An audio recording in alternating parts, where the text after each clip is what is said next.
I still remember that sound clearly. The door slammed shut behind me, not because of the wind, but because my own daughter pushed it hard. The snow was falling so heavily I couldn't see the end of the street. I stood there, my hands trembling from the cold, while she spoke in a voice as calm as if she were reading a utility bill. I can't support another person who no longer earns money. I raised her alone for more than 30 years, and in just one white, snow-filled afternoon, I was erased from her life like an expense that was no longer necessary. But in that very moment, I didn't cry. I did something my daughter and the entire world never expected. If you're still listening, tell me where you're watching from. Every comment you leave is another mark in this journey. And if this story has touched you, don't forget to hit like so it can reach even further. My name is Evelyn Carter. I am 63 years old, born and raised in the state of Ohio. My entire life has been tied to bitter winter mornings, salt-covered roads, and a rhythm so steady many people would call it boring. I was never a woman with grand dreams. All I wanted was a peaceful life, a warm home, an honest job, and a child raised properly. For 32 years, I worked at the same insurance company in Columbus. I started there when my hair was still black, when Lauren was just learning to walk. I stayed until gray crept in and my back began to ache whenever the weather turned cold. I was always there 15 minutes early, making coffee before work, organizing paperwork for the whole team. I remembered every co-worker's name, their birthdays, even the names of children I'd never met but had heard about for years. I believed in something very American, very old-fashioned. If you work hard and stay loyal, you will be treated fairly. I believed dedication mattered. I believed age was experience, not a burden. Until that Friday afternoon, my supervisor called me into the office with a politeness so cold it sent a chill through me. "Evelyn, we need to talk." I already knew what was coming. Over the past 2 months, older women in the department had been disappearing one by one. Desks emptied out. Potted plants were removed without explanation. They used the word restructuring. They said it had nothing to do with performance. They placed a thin envelope in front of me. 2 weeks of severance. 2 weeks of pay for more than 30 years of service. I signed the papers with a hand that was strangely calm, thanked them for the opportunity, and walked out of the building like a polite visitor who had simply wandered into the wrong place. On the bus ride home, I watched familiar shops slide past the fogged-up windows. I thought about Lauren. I thought about how I would tell her, not because I was afraid she'd be angry, but because I knew she was more worried about money than ever. I had lived with Lauren's family for nearly 5 years. After my husband passed away, and after I sold my small apartment to help her with the down payment on the house. Back then, Lauren cried, hugged me, and said, "Mom, you're my lifesaver."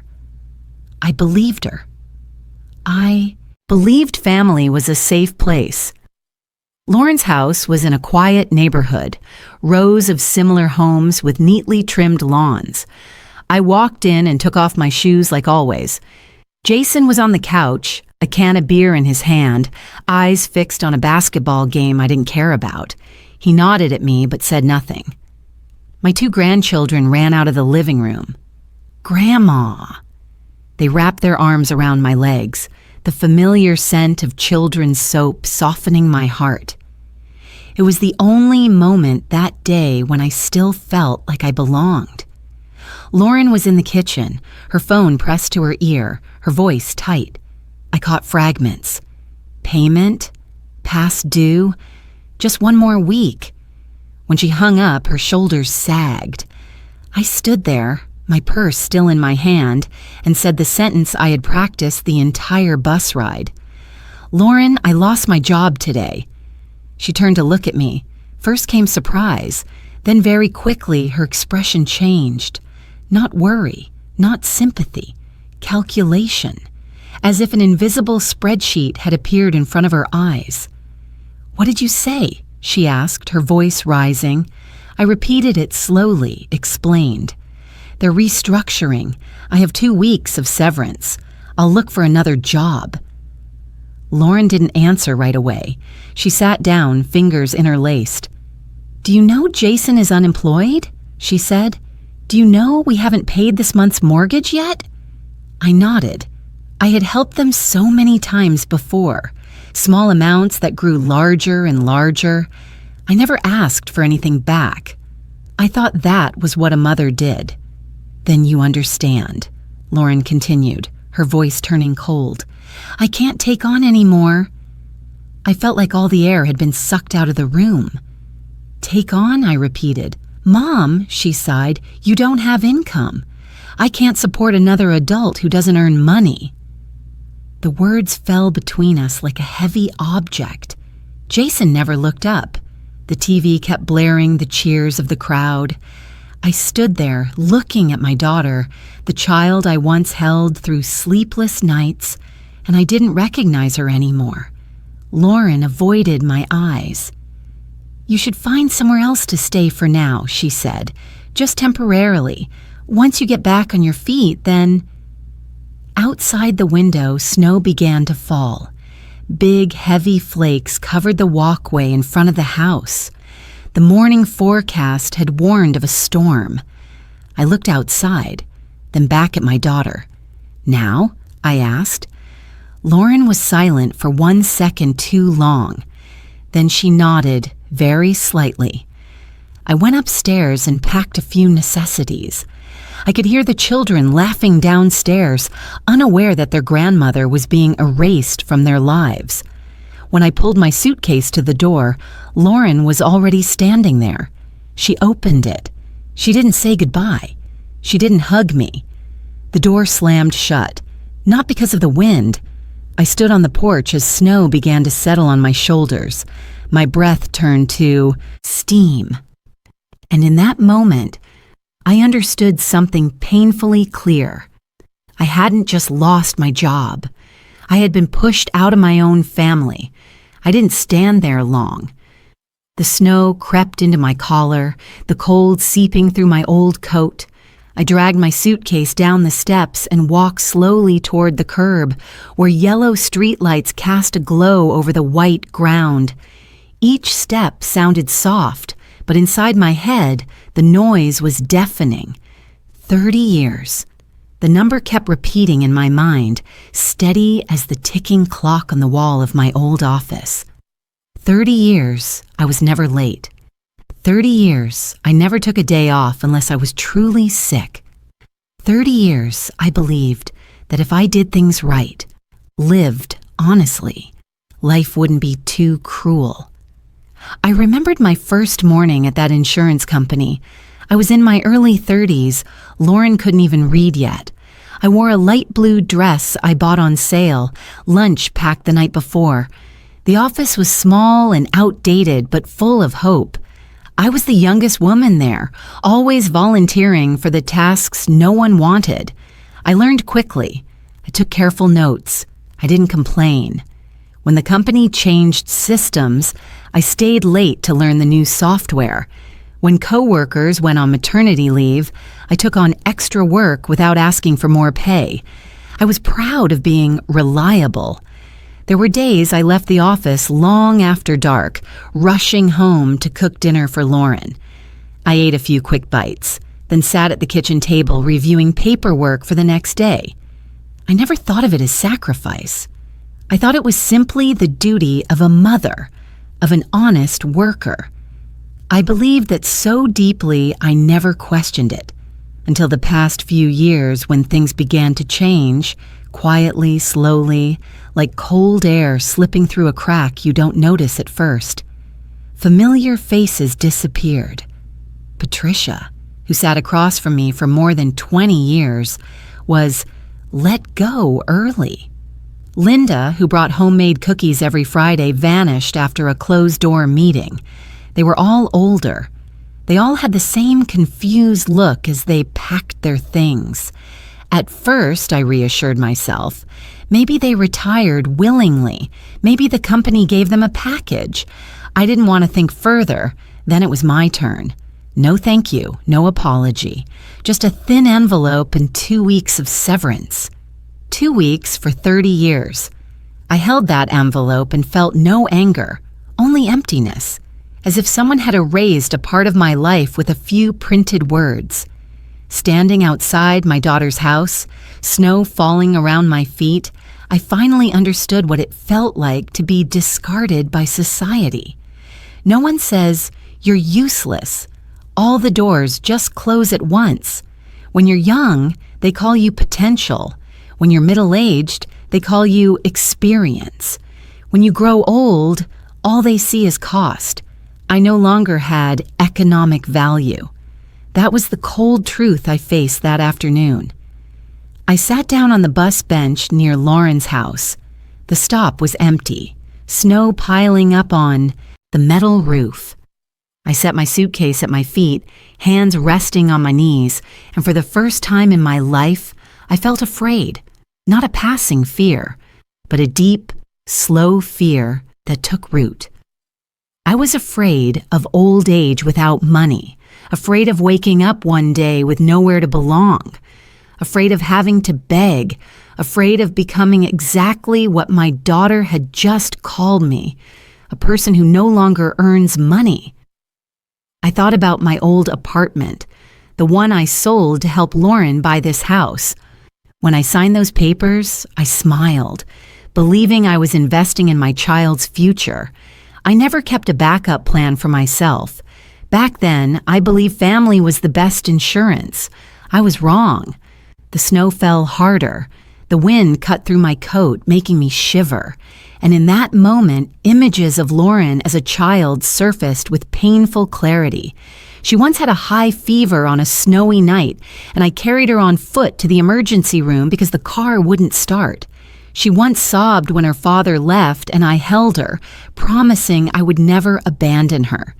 She once told me as a teenager, "Mom, you're the strongest person I know." I had lived up to that promise. She hadn't. I didn't blame Lauren right then. I only asked myself over and over, like a needle that wouldn't stop pricking, where did I go wrong? Did I raise her too fragile when it came to money? Did I sacrifice so much that she stopped seeing the value of that sacrifice? Or did I teach everyone, by always putting myself last, that this was simply where I belonged? Those questions followed me through that long evening.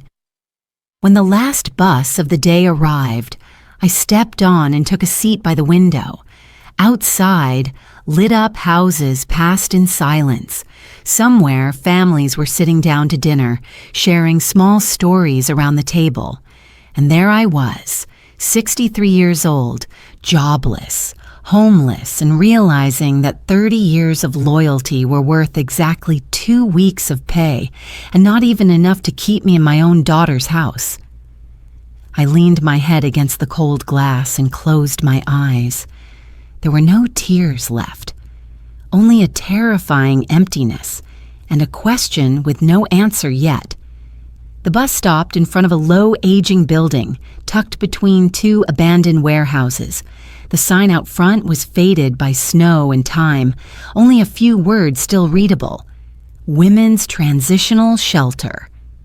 I pulled my suitcase down, its wheels catching on the icy curb with a sharp clack that made my head ache. I stood in front of the heavy metal door for a few seconds, not because I hesitated, but because I needed a moment to accept the truth. 63 years old, I, Evelyn Carter, was about to step into a shelter for homeless women. The door opened with a long creak. Warm air mixed with the smell of disinfectant rushed into my face. Not the smell of a hospital, but the smell of places that try to cover exhaustion with cleanliness. A middle-aged woman behind the reception desk looked up, her eyes tired but not unkind. She asked my name, my date of birth, and a few familiar questions, as if she had asked them hundreds of times before. When I answered, my voice was so calm it surprised even me, as if everything had crossed some invisible line where shame no longer had the power to make me tremble. Inside, the space was large but bare. Pale beige walls, fluorescent lights casting a cold glow, whispered conversations, slippers dragging on the floor, soft coughing, all blending into a steady, sorrowful hum. I looked around and realized something that tightened my chest. Many of the women here looked like me, not the images people usually imagine when they hear homeless. No madness, no torn clothes, just tired faces, eyes that once knew family dinner tables, living rooms with curtains, evenings watching the 6 o'clock news. A gray-haired woman sat clutching an old cloth bag. Another carefully folded a sweater as if it were the most valuable thing she owned. I saw pieces of myself in them, women who once had addresses, roles, people who called them family. I was led up an old metal staircase that creaked with every step. The hallway on the second floor was long and narrow, small windows fogged over. The staff member pointed to a bunk bed in the corner. "Bottom bunk," she said. "That window leaks a bit. Close the curtain if it gets cold." The bunk bed was metal, white paint chipped in places. The mattress was thin, the white sheet washed so many times it was worn. Near the window, a small gap let cold air slip in, carrying the chill of the snowy night. I set my suitcase beside the bed, sat on the edge, and felt the metal frame vibrate lightly under my weight. I had slept in better beds than this, many times, but I had never felt this lost. Night fell slowly. The hallway lights dimmed, leaving only a faint glow in the room. I lay there, pulling the blanket up to my chin, listening to the wind whistle through the crack in the window. Each gust made the curtain flutter, casting shifting shadows on the wall like nameless figures. I couldn't sleep. My eyes closed and opened again. Lauren's image kept appearing in my mind, not her cold face as she closed the door, but her as a little girl, hair in pigtails, grinning as she showed off a newly lost baby tooth. I thought about my grandchildren. I wondered if they would wake up in the morning and ask where Grandma was, or if they would quickly get used to her absence. That thought hurt more than the cold. I turned toward the wall, trying to stop the thoughts.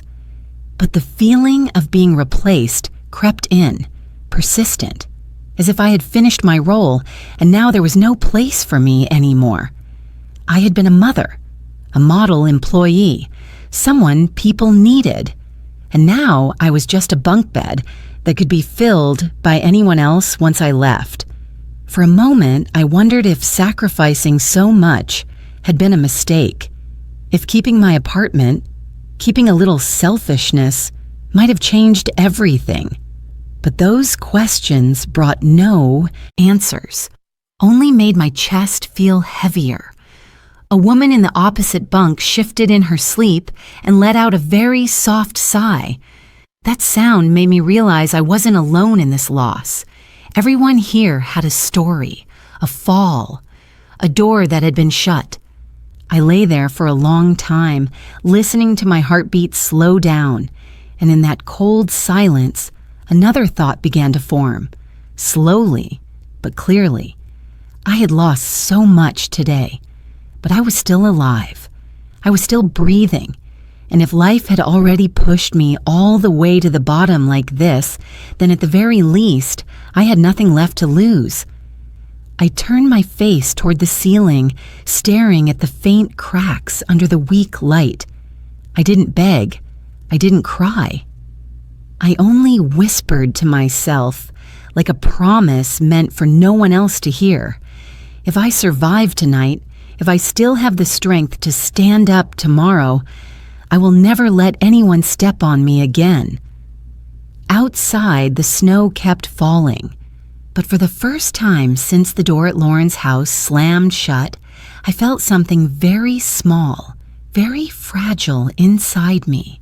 Not hope, but clarity. The next morning, I was jolted awake by the light snapping on suddenly at 6 a.m. There was no alarm clock, no familiar smell of coffee, just the shuffling sound of slippers on the floor and a staff member's steady voice announcing breakfast. My body felt heavy as lead. I had barely slept the night before. Still, I sat up and carefully folded my blanket out of old habit, the habit of someone who once believed that small order could keep life from completely falling apart. After a simple breakfast of watery oatmeal and a weak cup of coffee, we were asked to line up at the end of the hallway. A small sign hung on the wall read, "Health Screening, Mandatory for New Residents, Mandatory Health Screening." I wasn't surprised. Places like this have to make sure there are no contagious diseases. I stood in line with the other women, all of us silent, eyes drifting without focus. Someone coughed dryly. Someone else clutched an old coat tightly, like a fragile layer of protection. The medical room was at the end of the first floor, small and so clean it felt out of place in the aging building. A few posters hung on the walls advising people to quit smoking, monitor blood pressure, eat healthy. Good advice, but it sounded like a luxury to people who didn't know where they'd sleep that night. When it was my turn, I walked in and sat on the plastic chair beside the exam table. The nurse looked up and smiled, not overly cheerful, but genuine. That alone eased my tension a little. She introduced herself as Hannah Lewis, early 40s, brown hair neatly tied back, thin-framed glasses. Her eyes were calm, used to broken stories, but still gentle enough that I didn't feel like just another file. "We'll check your blood pressure, heart rate, and take a little blood for basic tests," she said, her voice even and soft. "Just routine." I nodded. I had no expectations at all. At my age, every test comes with a quiet fear: diabetes, heart disease, cancer. I had prepared myself to hear another piece of bad news. I think I believed I no longer had the strength to be surprised again. Hannah wrapped the blood pressure cuff around my arm. The numbers made her frown slightly before she wrote something down. "A bit high," she said. "Stress lately?" I gave a faint smile. "You could say that." She didn't ask more. Some answers don't need digging into. Then she prepared the needle. I turned my head to the side and stared at the poster in front of me. A smiling family around a dinner table, an image so familiar it hurt. The needle pierced my skin. A small, familiar sting. A small vial slowly filled with my blood. The dark red liquid that had flowed through me for more than 60 years, raised a child, carried me through countless working days. I had never thought about my blood that way. To me, it had always just existed, quiet, anonymous, like me for so many years. Hannah labeled the vial and wrote my name, Evelyn Carter. Seeing my name printed on that white label gave me a strange feeling, as if, for the first time in a long while, my name was attached to something specific. "We'll have the results in 1 or 2 days," she said. "If there's anything we need to look at, I'll let you know." I thanked her, stood up, and left the medical room without thinking much more about it. At that moment, my only simple thought was, I hope nothing serious shows up. The next 2 days crawled by. I went to the public library to stay warm and read newspapers. I scanned job listings, even though deep down I knew my age was an invisible wall. I returned to the shelter at night, ate dinner in silence, then lay back down on the bunk bed near the drafty window. On the third day, as I was lining up for lunch, a staff member came looking for me. "Evelyn Carter," she called. "Nurse Hannah would like to see you." My heart tightened. In that instant, I thought, this is it. I followed her down to the medical room, each step heavier than the last. Hannah was standing by the desk, flipping through a folder.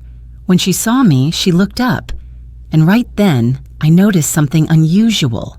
Not worry, not pity, but hesitation. She pulled out a chair and motioned for me to sit. "Evelyn," she began, slower than usual, "I need to talk to you about your test results."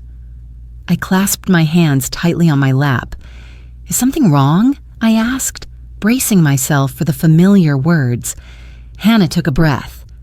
"Not in the way you're thinking," she said. "Actually, your results are quite unusual." I frowned. At my age, unusual is never a comforting word. "Your basic numbers are fine," Hannah continued. "But during the blood tests, we found that you have a very rare type of antibody." I looked at her, confused. "An antibody?" She nodded and explained briefly, just enough for me to follow. "Some people, very rare, have unique immune traits, and I, based on the initial results, might be one of them. We need to run more advanced tests to confirm," Hannah said. "But if it's true, your blood could help another patient." I let out a soft laugh, not because it was funny. "Are you saying I have some strange disease?" I asked. "Or that I'm about to—" "No," Hannah interrupted firmly. "You don't have a dangerous illness, at least not from what we can see." I exhaled, but I still didn't understand. "Then what is it?" Hannah looked at me for a long moment, as if weighing every word. "There's a patient at one of our partner hospitals," she said. "An older man in a coma. Standard treatments are no longer working. His family is searching for experimental options." I stayed silent. Each word seemed to move through the air very slowly. "Your antibodies," Hannah continued, "may be compatible with a therapy like that. If additional tests confirm it, your blood could save his life." The room seemed to shrink. I looked down at my hands that once wiped my child's nose, typed thousands of insurance files, trembled in the snowy wind just days ago. "You're saying, save his life?" I asked, my voice rough. Hannah nodded. "It's possible. No one can promise anything, but the possibility is real."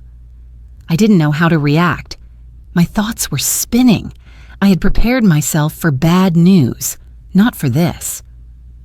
"The patient's family," Hannah went on, gentle but clear, "is willing to pay a very large amount for this experimental therapy because it isn't covered by insurance." I looked up at her. "A large amount?" She nodded. She didn't say the number, but her eyes said everything.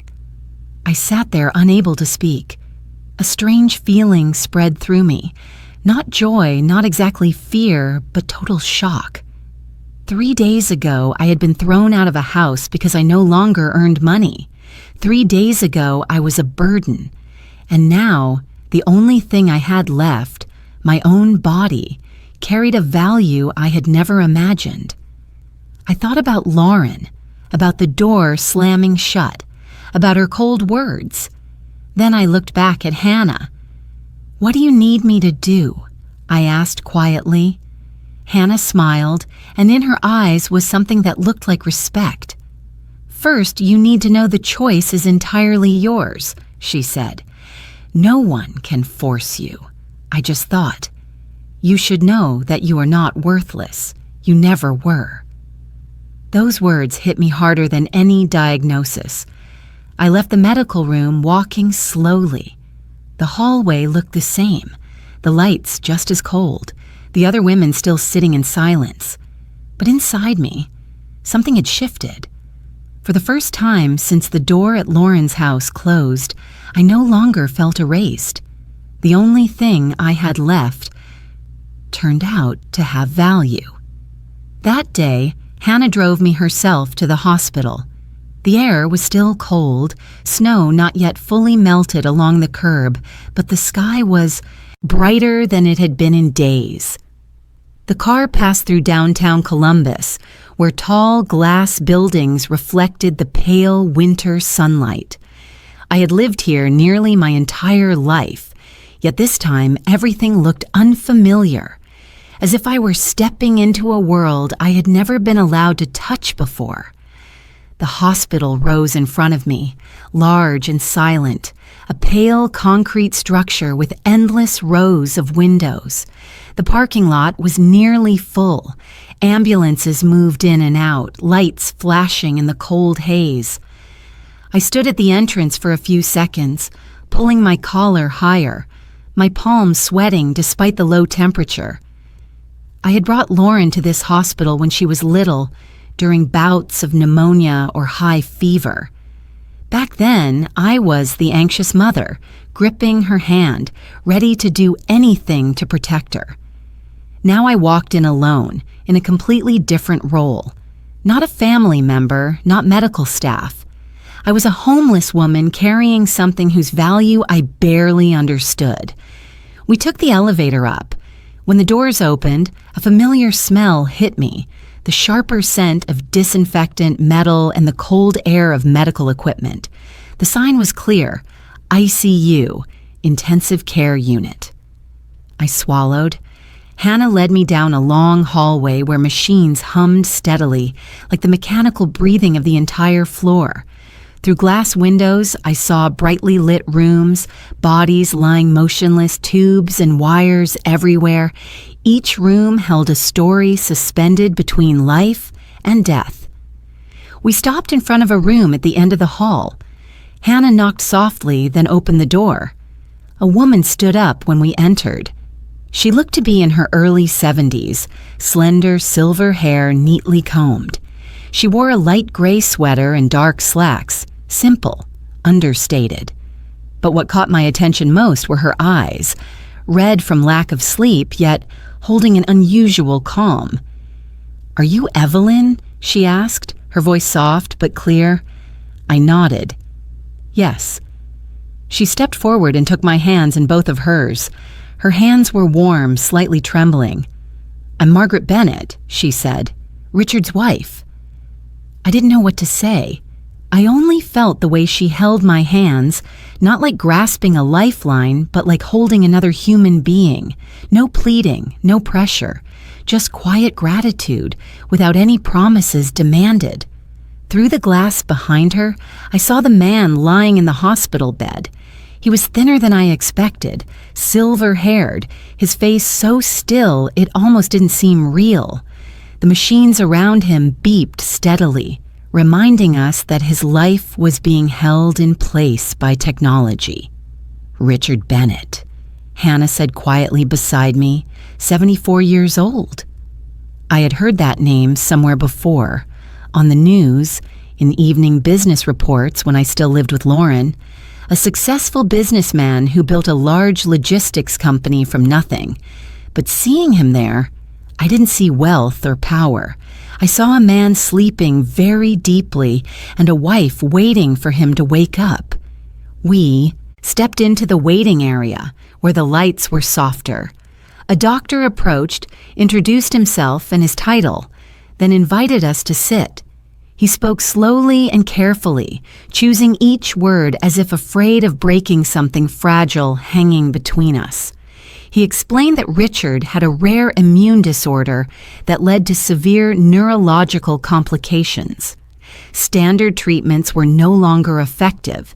He emphasized that the therapy they were considering was experimental, with no clear precedent and no guarantee of success. I listened, but my mind drifted. I watched Margaret sitting beside me, hands clasped, back straight, eyes fixed on the doctor. She didn't interrupt. She didn't press for answers. She listened like someone who had heard similar explanations too many times, yet still hadn't let go of hope. "We need completely voluntary consent," the doctor said, turning to me. "You have no obligation to do this, and you must understand the risks for both sides." I nodded. I didn't feel cornered. No one looked at me like a commodity. No one said I had to do this. That, more than anything, made me tremble. Then the doctor mentioned the compensation. The number was spoken lightly, professionally, as if it were just an administrative detail, but it landed in my ears like a stone. $500,000. I heard every syllable clearly. I didn't ask him to repeat it. I just sat there staring at my worn shoes, the scuffs on the toes, trying not to laugh or cry at the absurdity of life. $500,000, an amount large enough to completely change the rest of my life. I thought about the small apartment I once had, about not having to line up at the shelter every night, about never again seeing the calculating look in my daughter's eyes whenever money came up. I imagined a small house with sunlit windows, with a table where I could sit and drink my morning coffee without anyone asking, "When are you leaving?" I also thought about Lauren, about what she had said. Someone who no longer earns money. I wondered what kind of look she would give me if she knew that number, but I didn't say it out loud. Not to the doctor, not to Margaret, and certainly not to my daughter. "I need time to think," I said, finally finding my voice. Margaret squeezed my hand gently. "Whatever you decide," she said, "I'm still grateful that you came here." That sentence, no demands, no strings attached, made my chest ache. I realized how accustomed I had become to being asked, to being used, to the point where this simple, genuine respect left me unsettled. On the way back to the shelter, I sat quietly in the car. Hannah didn't ask whether I had decided yet. She just drove, giving me the space I needed. That night, I lay on the familiar bunk bed, staring at the ceiling. The wind whistled through the crack in the window. Everything was the same, but I wasn't. I knew I would agree, not just because of the money, but because for the first time in a long while I had the right to choose, and that choice could give me a life that no longer depended on anyone's unpredictable goodwill. I closed my eyes, the decision already clear in my heart, and I knew one thing for sure. Lauren would not know about this. At least, not yet. 3 days after the hospital meeting, just as I returned to the shelter after a long, dragging afternoon at the public library, the staff on duty called my name from the end of the hallway. "Evelyn Carter, you have a phone call." I froze. Not many people knew I was here. In fact, almost no one did. I hadn't called Lauren. I hadn't called any relatives either. That silence was intentional, a fragile buffer so I could breathe, think, and not be pulled back into the familiar spiral. I picked up the receiver, my heart beating slowly but heavily. "Hello?" There was a very brief pause on the other end of the line. Then I heard my daughter's voice, Lauren's voice, but not the voice I had heard the last time outside the house in the snowstorm. "Mom, it's me."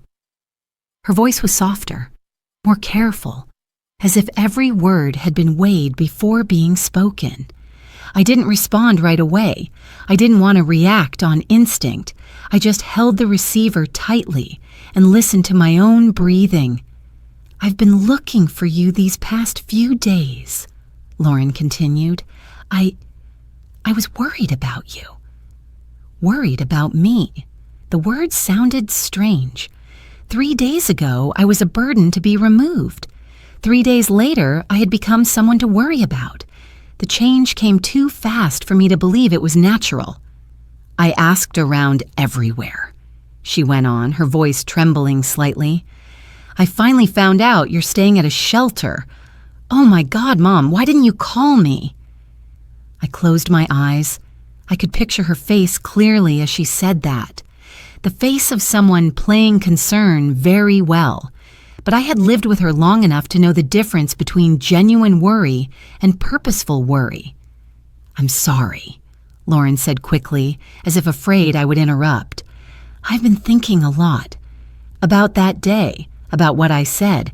I was under too much pressure. Everything hit at once." I stayed silent.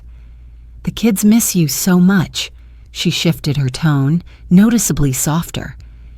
"Tommy asks every night where Grandma is, the one who reads to him, and little Emily keeps an empty chair in the living room, saying it's for Grandma when she comes back." I bit my lip, not because I was moved, but because I recognized that familiar tactic. When money couldn't move me, Lauren always knew exactly what to use. "Mom," she said, almost whispering, "no matter what happens, we're still family. Family doesn't abandon each other." Family. That word coming from my daughter's mouth now no longer carried the sacred meaning I once believed in. It sounded like a key, meant to reopen a door she, herself, had slammed shut. "I want you to come home," Lauren said directly after a brief pause. "Home is still your home. I've been thinking these past few days. I can't let you live in a place like that." I opened my eyes and looked at the wall in front of me. Pale beige, a thin crack running along the edge of the ceiling. The silence was so complete I could hear the clock ticking in the hallway. "I'll rearrange everything," Lauren said. "We'll figure something out. Jason agrees too. You just need to come back." Jason agrees.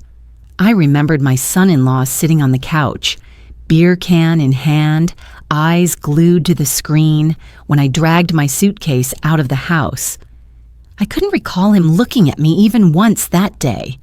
"I'll come pick you up," Lauren continued, as if afraid I might refuse. "Even tonight if you want." I took a deep breath. Something in her voice didn't sit right. Too rushed, too eager, as if she were afraid I might disappear again. "Lauren," I said at last. My voice was so calm it surprised even me. "How did you know I was here?"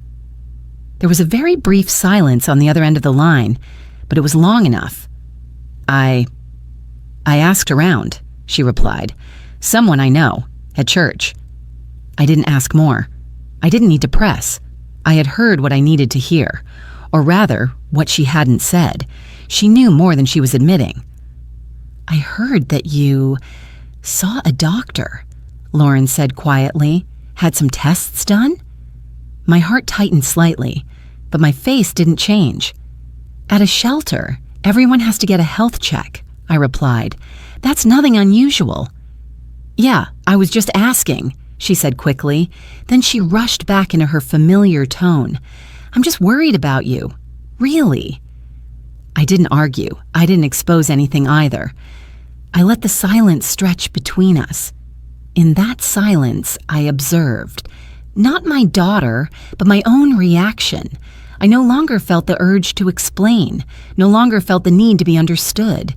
There was only a cold clarity, like a lake frozen over after many days of deep frost. "Can I come pick you up?" Lauren asked again for the third time. "Not for now," I said. "I need more time." "Time?" Her voice wavered. "Time for what? You're staying in a place—" "I'm safe," I cut in, keeping my voice steady. "I have a place to sleep. There are people helping." I heard a sharp breath on the other end. I imagined Lauren pressing her lips together, trying to stay composed. "You're angry with me," she said. It wasn't a question. I thought for a few seconds. "I'm not angry," I replied. "I'm just observing." "Observing what?" Lauren asked, her voice rising. "Observing who truly misses me," I said. "And for what reason?" I heard Lauren swallow. "You're overthinking things again," she said, irritation creeping in. "You always do that. You imagine things." I gave a faint smile. That was the line she always used whenever I got too close to the truth. "Lauren," I said slowly, I didn't say, "I'm not coming back." I just said, "Not yet." I hung up before she could respond. I stood there, the receiver still warm in my hand, and felt one thing very clearly. That call didn't come from pure longing. It carried worry, but not worry for me. Worry about something that might be about to happen. That evening, I didn't go to sleep right away. I sat on the bunk bed, opened my small handbag, and took out the old notebook I always carried with me. It had been with me for years, filled with to-do lists, numbers, things I didn't want to forget.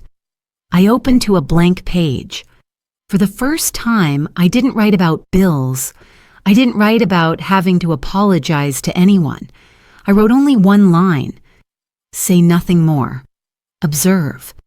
Keep it secret. I didn't know exactly how much Lauren had found out, but I knew one thing for certain. She wasn't looking for me just because of family, and if she thought I was still the woman who would rush back just because of the word family, then this time she had misjudged me. Outside the window, the wind grew stronger. Snow hit the glass with dry, sharp sounds. I pulled the blanket up, lay down, and in that familiar darkness, I began preparing for what came next, not with impulsiveness, but with silence. Silence this time was my weapon. The first treatment was scheduled for Monday morning. I woke up very early, even before the hallway lights came on. Not from anxiety, but because my body was used to waking early after decades of routine.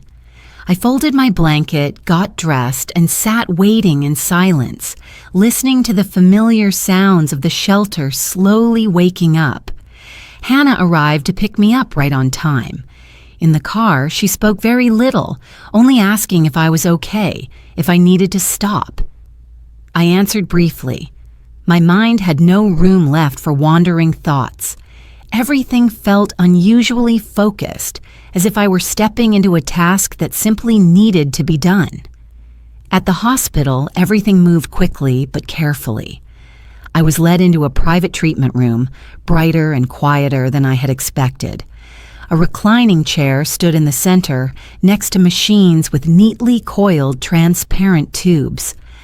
The familiar disinfectant smell was there, but it no longer overwhelmed me, like it had the first time I entered the ICU. Margaret was already there when I arrived. She stood up immediately, relief flickering in her eyes when she saw me. "Thank you for coming," she said sincerely, without a trace of politeness for show. I nodded, unsure how to respond adequately. As I sat down in the chair, the nurse began preparing. The needle, the tubing, the precise, practiced movements. I looked up at the ceiling, where the white lights shone more gently than I had expected. I breathed evenly, trying to keep my body relaxed. While waiting for the machine to start, I turned my head toward the large glass window separating the treatment room from the ICU outside. Through the glass, I could see Richard's room. He lay there just as before, unmoving. But today, as I looked more closely, a strange feeling crept into me, a vague familiarity with no clear source. I had seen many faces in my life. At work, at Lauren's school, in the old neighborhood. But this wasn't like logically recognizing someone. It was like hearing a melody you haven't heard in years, and before you can remember its name, your heart sinks over something very old. I studied his face through the glass. The silver hair, the features thinned by illness, but still familiar. Especially the eyebrows and the straight bridge of his nose. I didn't say anything, telling myself I was imagining things. My mind had been overloaded these past few days. The treatment began. I felt my blood being drawn out, passing through the machine, then returning to my body. It didn't hurt, just a slight fatigue, like after a long workday. Margaret sat nearby, hands resting on her handbag, back straight, eyes never leaving me. She didn't speak, only offering the faintest smiles now and then, as if to reassure me. "Are you feeling uncomfortable?" a nurse asked. "No," I replied. "I'm fine." In that slow, quiet time, thoughts I hadn't named began to surface. Old images, very old, ones I believed had been buried under layers of responsibility and years, suddenly came into focus. A summer afternoon, blazing sunlight, a tall, thin young man with a bright smile leaning against a wooden fence, the sound of cicadas, the smell of dry grass. My heart skipped a beat. Impossible, I told myself. That couldn't be it. But when I looked again at Richard, not the present face on the hospital bed, but the features hidden beneath age, the memory took on clearer shape.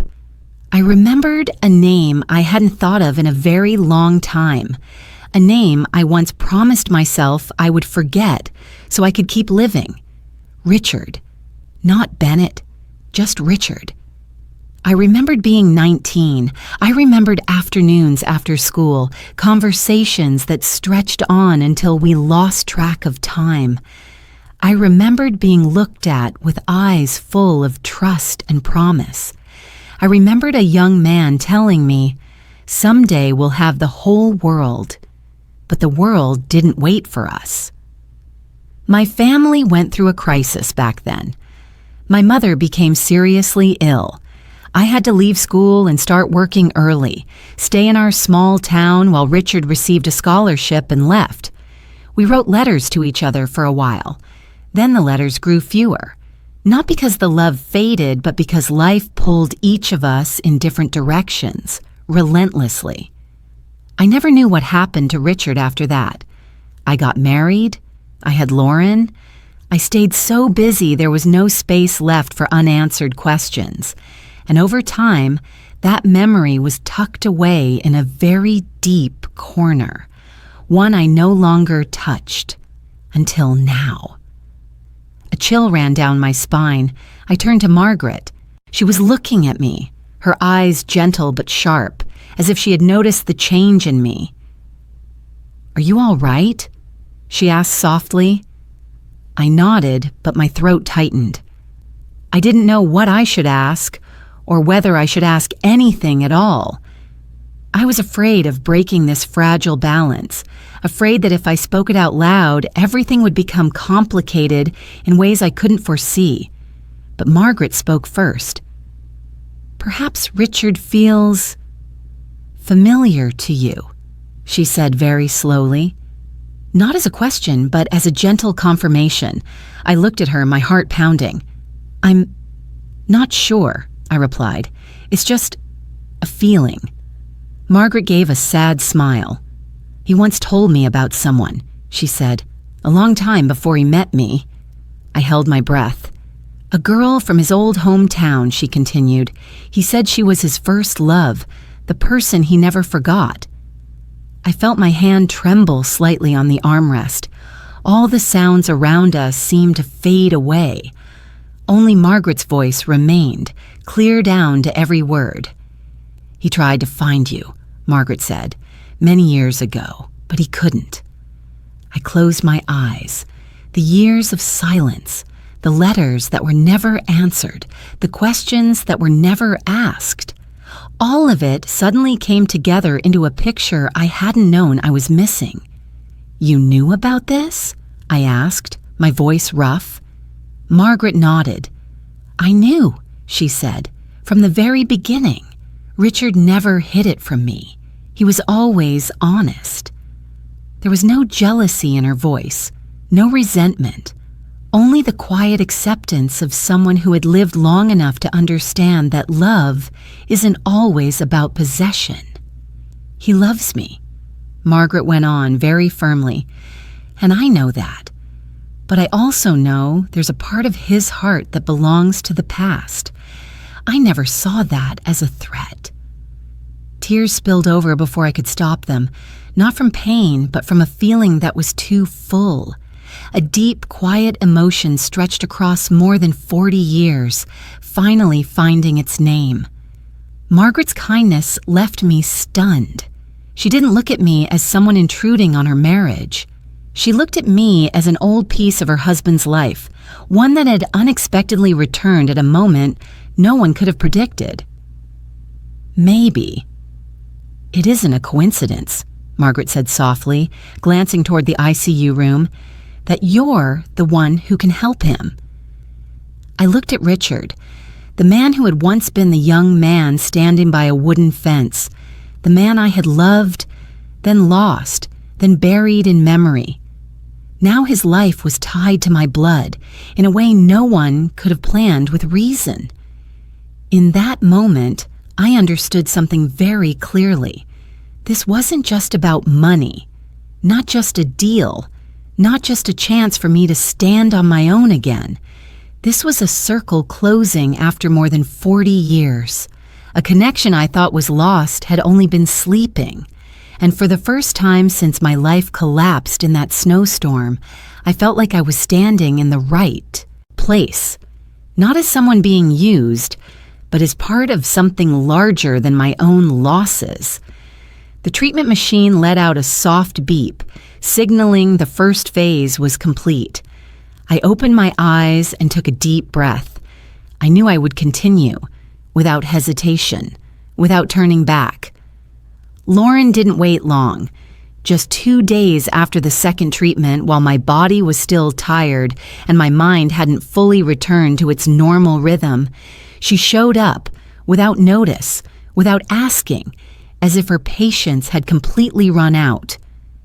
That afternoon was dull and gray. I was sitting in the shelter's common room, halfway through an old book borrowed from the library. Outside the glass doors, the snow had stopped falling, but the sky still felt heavy, as if it wasn't ready for any thaw yet. The front desk worker approached me carefully. "Ms. Evelyn, someone is here to see you. Says she's your daughter." I closed the book and set it on the table. I wasn't surprised. Just a familiar chill settled in, the kind you feel when you know pain is coming but still have to face it. Lauren stood in the lobby wearing the expensive beige coat I remembered clearly, one I had helped pay for 2 years ago as a birthday gift. Light makeup, neatly styled hair. She didn't look like someone searching for her mother after days apart. She looked like someone arriving to deal with unfinished business. "Mom," Lauren said when she saw me. Her voice was no longer soft like it had been on the phone, polite but cold. "Lauren," I replied, nodding. There was no hug, no, "Are you okay?" She glanced around, her eyes sweeping quickly over the worn chairs and peeling paint, as if the very presence of this place made her uncomfortable. "We need to talk," Lauren said flatly, "in private." I followed her outside. It was cold, but not as biting as the day I was thrown out of the house. We stood near the parking lot where the wind rushed through open spaces. Lauren opened her handbag and pulled out a neatly clipped stack of papers. "I don't want to go in circles," she said. "I spoke to a friend who works in the legal field." I looked at the papers in her hand. I didn't ask anything. I waited. "What you're doing," Lauren continued, her voice growing firmer, "is legally complicated. You're involved in an experimental treatment. There's money involved, a lot of money." I looked straight into her eyes. And you need protection," Lauren said quickly. "You're in a vulnerable state. You just lost your job. You've been emotionally traumatized. It's very easy for someone to take advantage of you." I let out a quiet laugh, not because it was funny, but because I recognized that tone. It was the voice of someone speaking for me, but not for my benefit. "What are you trying to say?" I asked. Lauren held the papers out toward me. "I think it's best if you sign these." I didn't take them. "What are they?" "Temporary power of attorney," Lauren replied. "It allows me to manage financial decisions related to that money on your behalf." I looked at my hands, thin hands, spotted with age. Hands that had worked nonstop for 30 years held her as a child, signed hundreds of documents over a lifetime, and yet had never trembled like this. Not from fear, but from a very different kind of pain. "Manage it for me," I repeated slowly. "Yes," Lauren said. "You're not used to handling amounts like that. I have more experience. I just want to make sure everything is handled properly. Taxes, legal responsibility, risks if there are disputes." "You're talking as if I'm no longer capable of understanding things," I said. Lauren sighed, as if I were making things harder than they needed to be. "Mom, don't overreact. This is just a precaution." I looked at her very carefully, and for the first time, I no longer saw my daughter in her eyes. I saw a stranger, someone weighing benefits, calculating moves, trying to control something she believed was slipping away. "Who did you talk to?" I asked. Lauren hesitated for a second. "A lawyer. I don't want you getting into trouble." "Your lawyer," I corrected. She didn't deny it.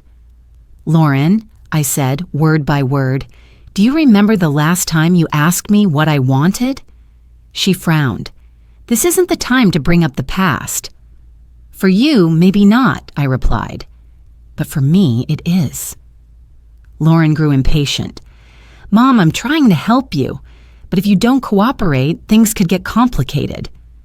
"How complicated?" I asked. She looked at me, her eyes noticeably colder. "If necessary, I could request an evaluation of your capacity. You're being influenced by outsiders. People might think you were manipulated." The word landed between us like a blade. Manipulated. I felt something inside me finally snap. Not just now, but the delayed breaking of a relationship that had been cracked for a long time.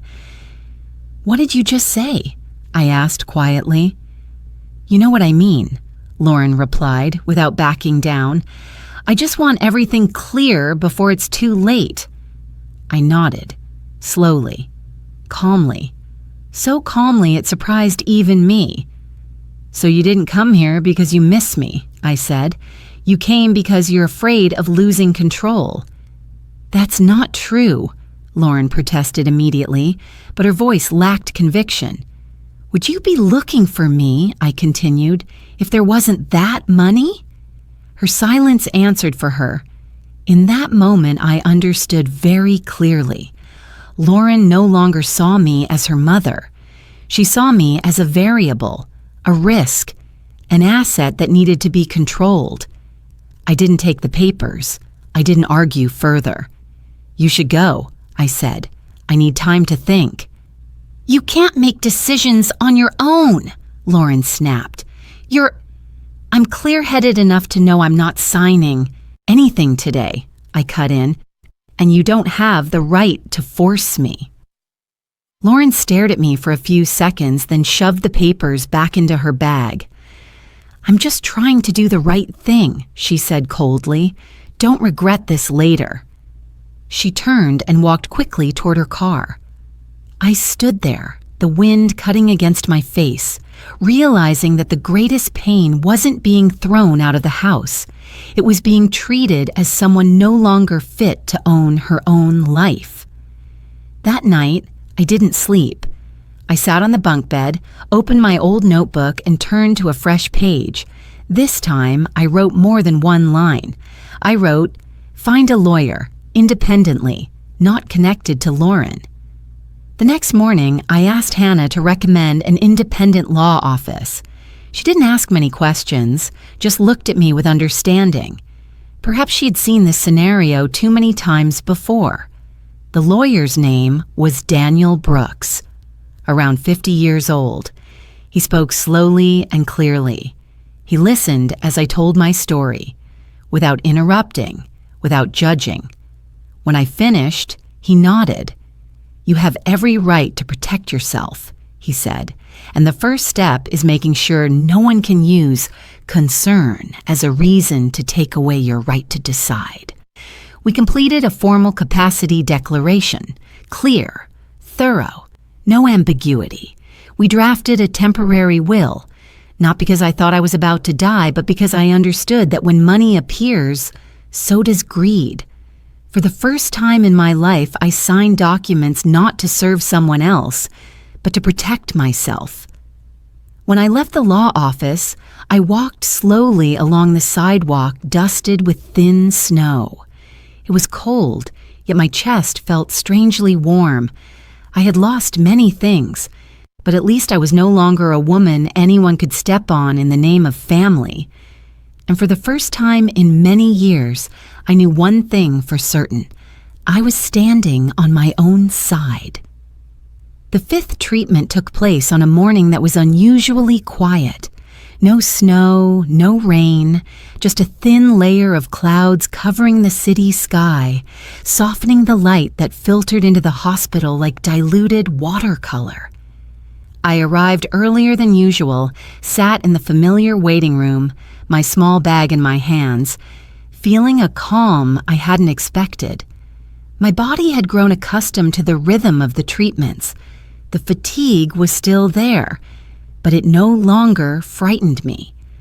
I understood the light dizziness, the moments of weakness, and the hollow feeling after each blood draw weren't signs of loss, but of a process moving in the right direction. I no longer thought about money when I entered the treatment room. Strangely enough, that was true. I thought about something else, something softer, deeper. Margaret arrived shortly after me. She wore a light gray sweater, her hair neatly tied back. Her eyes looked different that day, less worn, more hopeful, as if a small light had been lit inside her, bright enough to guide the way. The doctor said some of the numbers look very promising, she said softly as she sat beside me. We'll know more after today. I nodded. I didn't ask anything further. I had learned that some things don't need to be spoken aloud to matter. Margaret's silence then wasn't worry. It was waiting. Inside the treatment room, the machine started up, producing steady, familiar sounds. The nurse checked the readings and took careful notes. I closed my eyes and breathed deeply. Each time the needle touched my skin, I thought about the years I had endured in silence, not from submission, but because I once believed it was the only way to love. This time, I let my thoughts drift gently.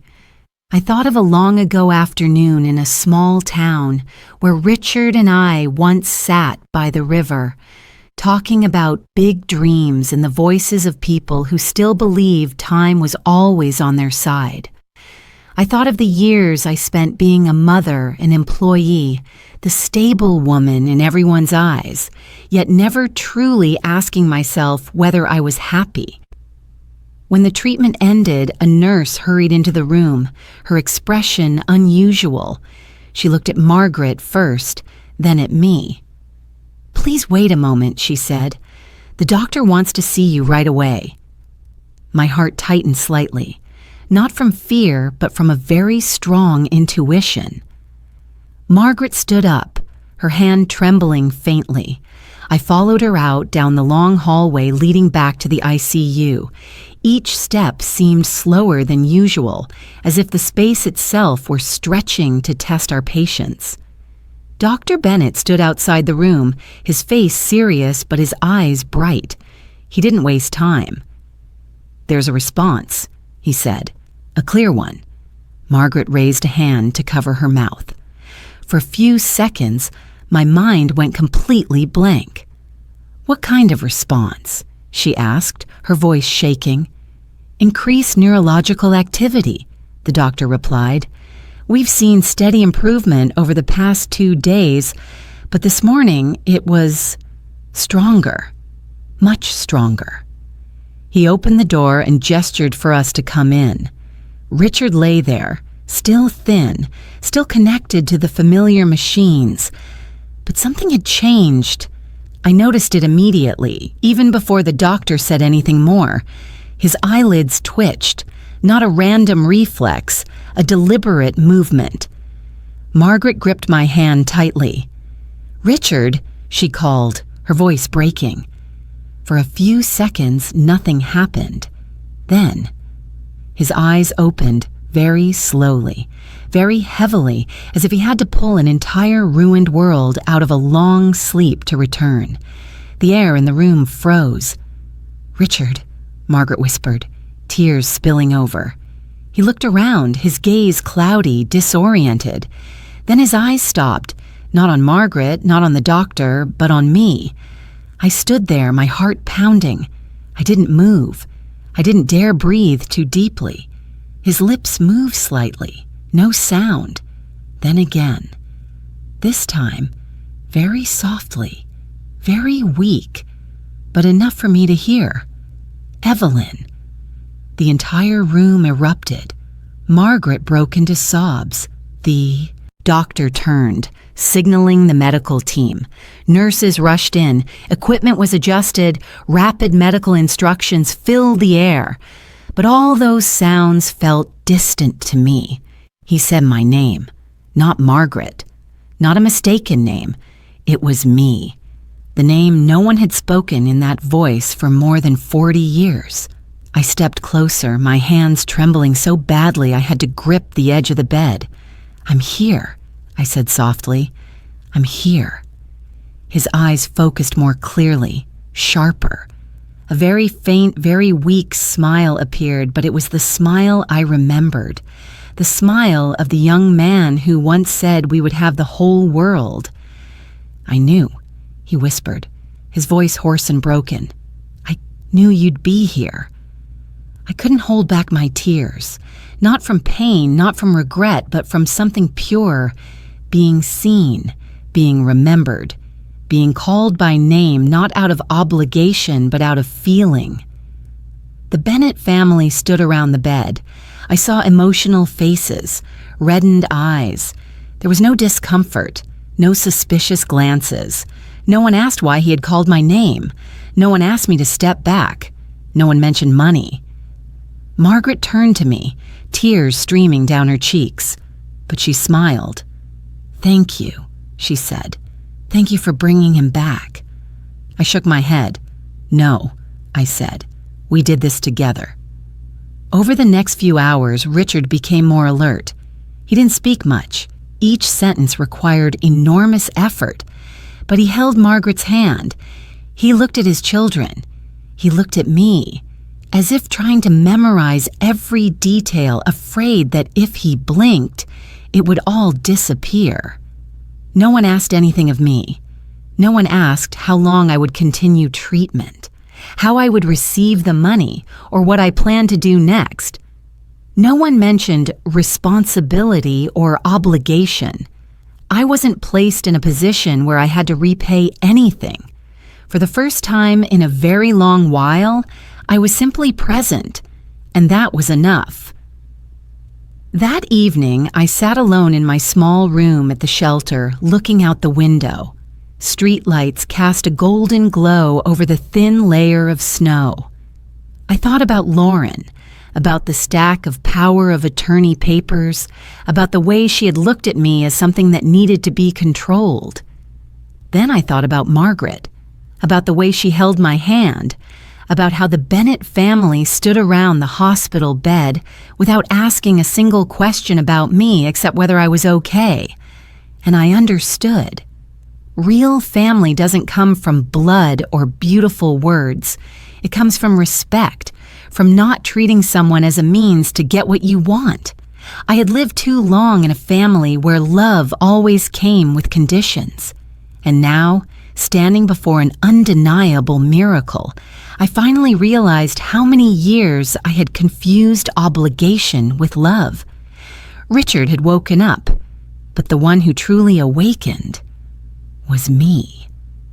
The news that Lauren had lost her house reached me on a morning that seemed perfectly ordinary. I was sitting in the small room at the shelter, organizing a few personal belongings, when my phone vibrated. An unfamiliar number. I stared at the screen for a few seconds before answering, no longer rushing the way I used to. "Hello?" Lauren's voice came through immediately, hoarse and urgent. No small talk, no awkward greetings. "Mom, I don't have a place to live anymore." I closed my eyes and leaned back in the chair. I had sensed this would happen. I just hadn't expected it to come so soon. "The bank foreclosed on the house," Lauren went on, her breathing rapid. "Jason, he really lost his job this time. For real. We can't manage anymore." I didn't speak. I let the silence stretch. Not as punishment, but to hear everything my daughter was trying to say and everything she wasn't.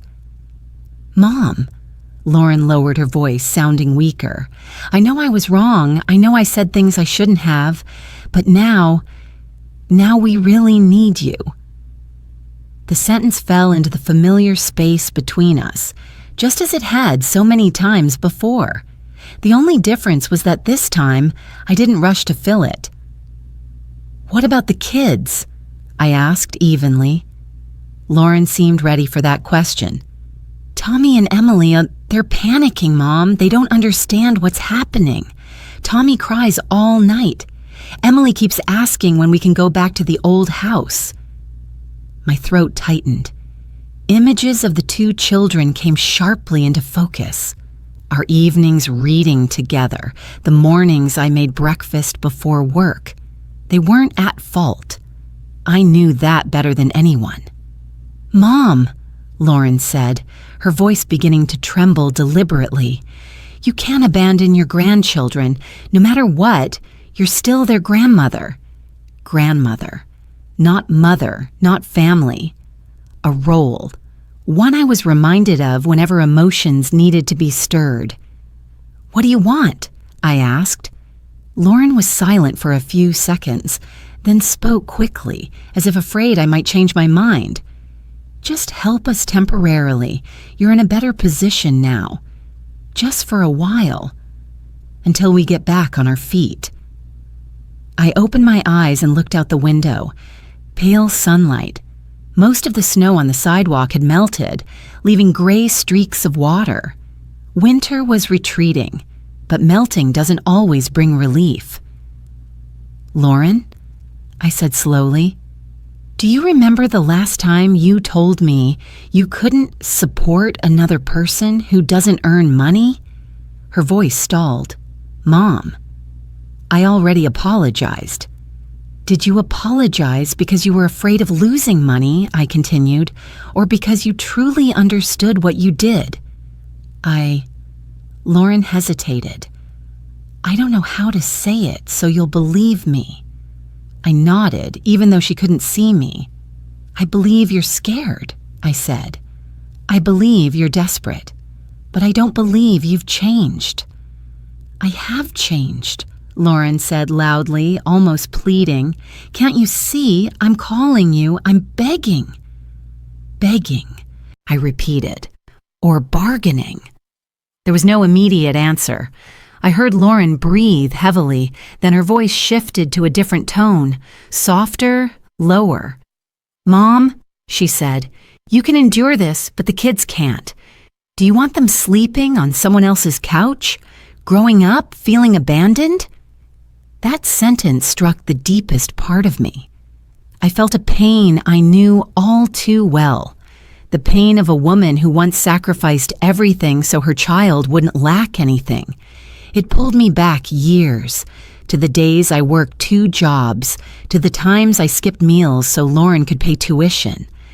I stayed silent for a long time, not because I was wavering, but because I needed to be sure where I stood. "Lauren," I said finally, "do you know why I didn't come back home that day?" "Because you were angry," she answered quickly. "No," I said, "because I realized something." "What?" "That if I keep rescuing you from the consequences of your choices," I said clearly, word by word, "you will never learn how to take responsibility for your own life." "But this time is different," Lauren pleaded. "This time it's for the kids." I closed my eyes. Images of Tommy and Emily rose again. My heart hurt, truly hurt. But the pain no longer disoriented me. I love my grandchildren, I said. That hasn't changed. Then, but I won't return to the role of unconditional rescuer, I cut in. Not for you, not for anyone. So you're going to let them be homeless? Lauren snapped, anger creeping in. No, I replied.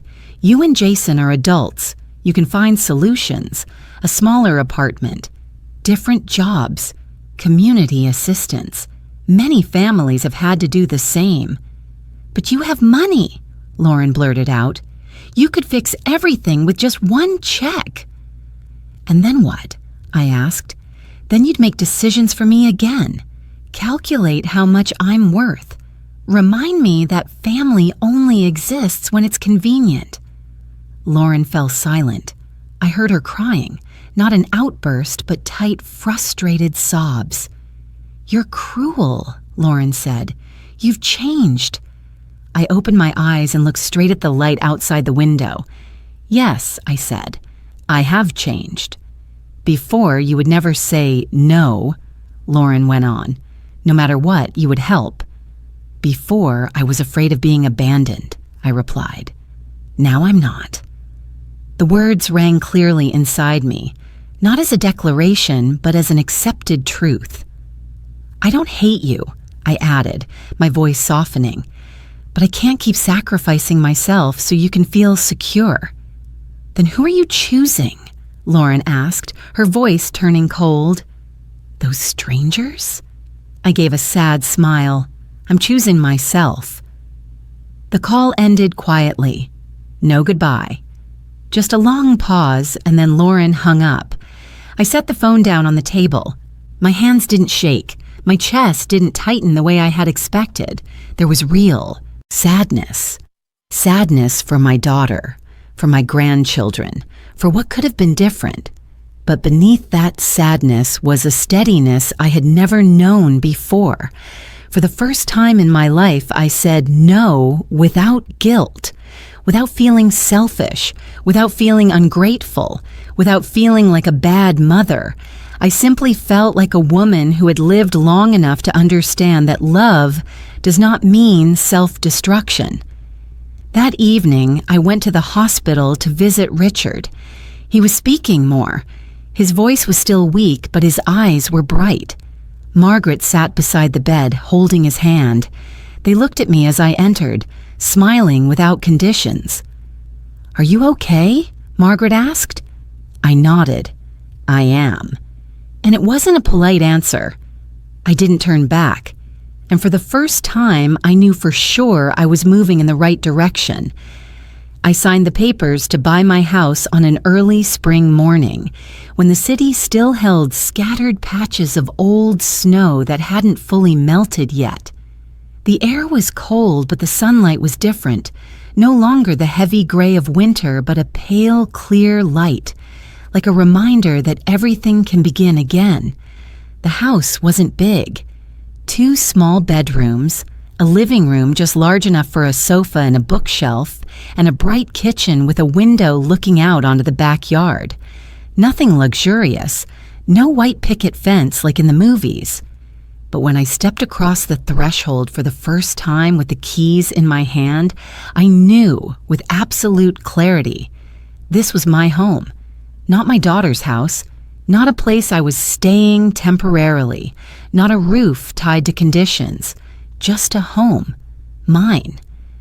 I stood for a long time in the empty living room, listening to the soft echo of my footsteps on the newly polished wooden floor. The sound made me smile. For years, I had learned to walk quietly, to take up as little space as possible, to exist in a way that wouldn't inconvenience anyone. And now, my footsteps were allowed to be heard, without apology, without hesitation.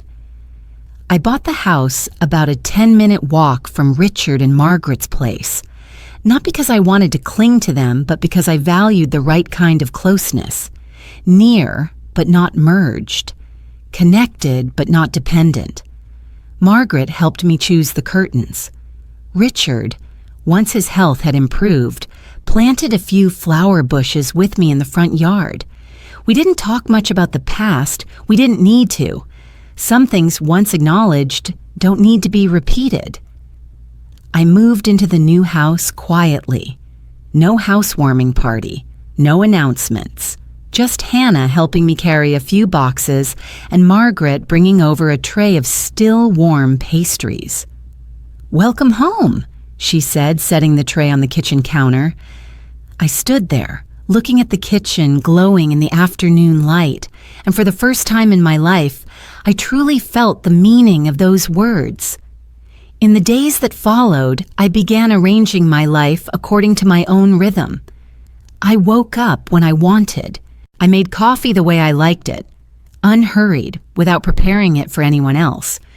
I read in the mornings, took walks in the afternoons, and cooked simple meals just to nourish myself, not to prove anything. Money, the thing that had once been the greatest anxiety of my life, was no longer the center of every thought. I used it carefully with planning, but I didn't let it control me. I paid off the small remaining debts from before. I bought better health insurance. I set aside some for short trips I had always told myself were unnecessary. But the most important thing wasn't the house or financial stability. It was a decision I made one quiet afternoon while sitting alone in my new living room. I opened my old notebook, the one that had followed me through my worst days, and wrote a new heading, "A Fund for Older Women." The idea didn't come from ambition or a desire for praise. It came from the image of Rosa, the woman I had met at the shelter, from the faces I had seen on cold nights, women who had once had families, once worked their whole lives, and then one day were treated as expendable. I knew that feeling. I had lived it. My fund wasn't large. I didn't build a grand organization. I simply created a small fund, enough to help a few women with rental deposits, enough to cover a few legal consultations, enough to give them time to stand on their feet before being swept away. I named it Second Dawn, not because I thought I was saving anyone, but because I believed no one should be denied the chance to begin again just because they had already lived too many years. I met those women in my kitchen. We drank tea. We talked. Not as victims, but as people who had lived long enough to understand that life can be cruel. But it doesn't always have to end in the worst way. Some cried. Some were angry. Some stayed silent for a long time before daring to tell their stories. I didn't fix them. I just listened. And sometimes that was enough. Lauren didn't call me anymore. News about her reached me through others, through a distant relative, through bits of overheard conversation. She and Jason moved into a smaller apartment. The kids changed schools. Their life was difficult, but it went on. I thought about my grandchildren often. I wrote them short letters. No blame, no explanations, just telling them about Grandma's little front garden, about the stray cat I fed every morning, about afternoons spent reading on the porch.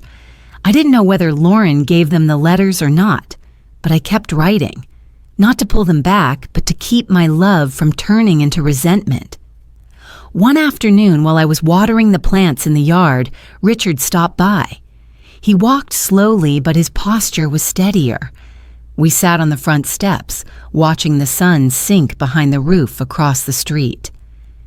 "Do you regret anything?" he asked softly. I thought for a moment. "Yes," I said. "I regret living too long out of obligation." Richard nodded as if he had already understood. "But you don't do that anymore." "No," I said. "I don't. I don't live to play the role of the perfect mother. I don't live to be recognized as a self-sacrificing woman. I don't live to keep the peace by staying silent. I live for myself. I choose the meals I like. I choose the house I live in. I choose to help when I want to, not when I'm pressured. I choose to say yes and no based on clarity, not on the fear of being abandoned. My new life isn't loud, it isn't dramatic, but it's steady, like a tree that has taken deep root after a storm. And for the first time, I don't feel the need to apologize for that. I don't run from the past. I don't deny the years I sacrificed. I simply put them where they belong, behind me. Ahead of me is a life I chose for myself. Many years have passed since the winter day I stood on my daughter's porch, snow covering my shoulders, the door slamming shut behind me like a cold verdict. Time didn't erase that memory, but it changed its shape. No longer sharp like broken glass, it became a faded scar, a reminder that I was once hurt and that I survived. My life now is peaceful in a very ordinary way. Every morning, I wake up in my small house and open the window to let sunlight into the kitchen. I make coffee, water the plants on the porch, listen to birds perched on the wooden fence. There's no packed schedule, no one I need to prove anything to. I read, walk, cook, and occasionally drive to visit Margaret and Richard. Visits without obligation, only voluntary presence. Richard has nearly fully recovered. We sit on their porch on long afternoons, talking about small things, the weather, a good book, the morning news. Sometimes we sit in silence for a long time, and that silence no longer makes me feel lacking. It's full in its own way. We don't try to make up for the past. We let it rest, like an old photograph kept in a drawer, still there, but not something we need to take out every day. I still think about Lauren, not with anger, but with a mature sadness. I understand that she carries her own fears, fear of scarcity, fear of failure, fear of losing control. But I no longer allow those fears to decide my life. I love her the way a mother learns to love after many losses, with love, but with boundaries. I still love my grandchildren. That has never changed. I keep photos of Tommy and Emily on my bookshelf, two gap-toothed smiles, two little faces that used to press against my shoulder every night. I send birthday gifts regularly. I write letters, not long, not heavy, just lines about the garden, about the cat I named Hope, about simple things I want them to know. Grandma is still here, still loving, but no longer hurting herself to be loved in return. Those boundaries aren't easy to keep. Some nights I lie awake staring at the ceiling, wondering if I'm selfish. But every time that question surfaces, I remember the woman I once was, the one who did everything for her child and was then erased from her child's life like an unnecessary expense. On my first night at the shelter, I promised myself I would never let anyone step on me again. And I've kept that promise, not with bitterness, but with clarity. One autumn afternoon, as the leaves began to turn yellow and a cool breeze passed over the porch, my phone rang, an unfamiliar number. I answered with the calm habit formed over the years. "Grandma?" A small, hesitant voice said. My heart stuttered. I knew that voice even before my mind could catch up. "Tommy?" I asked, my voice trembling just slightly. "Yes," he said. I found your number in the contacts. Mom doesn't know." I sat down in the chair, gripping the phone tightly. "Are you okay?" "I'm okay," he said. "I just wanted to hear your voice." That one sentence dissolved every defense I had. I closed my eyes, letting the autumn wind brush my cheek and listen to every breath of the grandchild I had missed every day. We didn't talk long, about his new school, about math, which he didn't like, about Grandma's cat. He didn't ask why I didn't come back to live with the family. He didn't blame me. He was simply there. And that presence planted a small but steady hope inside me. After the call, I sat on the porch for a long time. Leaves drifted down onto the walkway. I understood then that seeds of love never disappear completely. They just need time and soil that isn't trampled by obligation or guilt to grow again. I don't regret it. I don't regret saying no. I don't regret choosing myself. If there's anything I regret, it's only that I didn't do it sooner. But life doesn't give us a rewind button. It only gives us choices from this moment forward. I didn't seek revenge. I didn't hurt anyone to prove I was right. I lived better, and that was my choice and the only answer I needed. I built a life where I am respected, where help is voluntary, where family is not a chain. Now, looking back, I understand that I lost one family, a family where love came with conditions. But I found myself again, the woman who has the right to choose how to live, how to love, and how to move forward. I'm telling this story not to blame anyone. I'm telling it to remember that sometimes leaving isn't running away, it's returning to yourself. And maybe, somewhere in this story, you see a part of yourself too. What city are you listening from? If you've ever been treated like a burden, please remember, your worth does not live in anyone else's wallet or decisions. Leave a comment. I truly want to know your story. Thank you for staying until the end. And if you'd like to hear more stories like this, please like, subscribe, and stay with me. I still have so much more to tell.